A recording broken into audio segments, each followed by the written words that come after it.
Hey, first of all, getting on Facebook and writing a couple of words isn't going to change anything.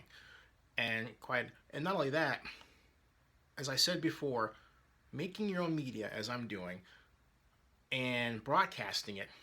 For example, this video will become 60 tweets and 16 blog posts within a matter of about 8 minutes after posting is a way that you actually reach people and change minds. Okay? In this instance, what I'm saying to you is this: I don't like this protesting because it doesn't change anything. In the case of Oscar Grant, for example, we have not, we've seen since Oscar Grant protest after protest after protest, and the situation regarding the police and particularly the African American community has not demonstrably improved. Over that time, we've had more social media platforms to communicate more atrocities faster than ever before. Meanwhile, there's one guy in California that put up a petition for an initiative. And were it not for the actions of a couple of activists in spotting what is referenced in terms of desired petitions on the website of the California Attorney General's office, or within it, the idea of shooting someone because you thought they were gay, a law would have still remained on the website of the Attorney General's office in California, ready to be sent back so that that man could go out and get signatures for that initiative. Now I ask you this question: if you really want change, why not write an initiative for California? Why not be the person that writes a positive initiative? For example, let's take Black Lives Matter. Black Lives Matter has a perfect opportunity to write an initiative that takes its 10-point police plan and makes it law in California. No one's done that. And when you suggest it, it's, well, gee, are you the leader? You want to take over things? Well, no. But again, look at the contrast. You've got that man I give you the example of versus the hundreds of thousands of people in the state of California alone that follow the Black Lives Matter movement on a regular basis. Okay, millions.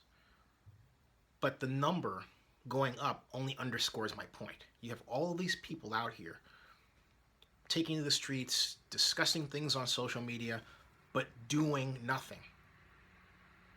And this content that's created only becomes basically value money for Mark Zuckerberg and other internet entrepreneurs like myself. And so you think you're doing something, but in reality, you're really like a hamster on a wheel in a cage, spinning and spinning, and in point of fact, going nowhere. Is that what you want? If you do, keep going. But you're not going to realize any real change at all. Oh, and by the way, what I was explaining to you is that, first of all, I could care less about a pipeline for the simple tech reason that we can and do develop synthetic oils, A.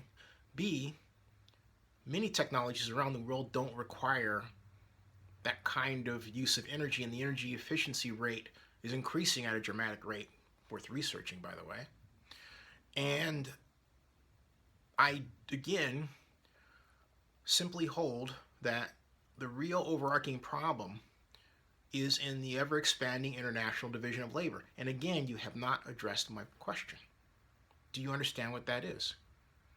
But instead of addressing it, you skip right over it and you go to known archetypical ideas. The house slave idea, or did you protest or not? You know, everything's a black and white. It's either us or them. Which leaves, and you try to leave out any way of having a really great, nuanced, intelligent conversation. It has to be something that produces a confrontation, and then you end up saying things to people that you shouldn't say, or writing things that you shouldn't write that aren't true. Okay? That's wrong. You're not accomplishing anything except basically saying to people who, are your friends, hey, you're this, you're that for no reason. Because you didn't stop to try to find out what they were really thinking about. In the case of you're not trying to find out what I'm really thinking about when I made the comment that I did. You paid no attention to what I wrote. And again, you went for your archetypical perspective, what you're used to seeing. You tried to fit what I was saying into that box. It doesn't fit. And no, so it doesn't necessarily have to be that you have to quit, but it just doesn't fit at all. So try a different way. Because the way you're going isn't going to change anything.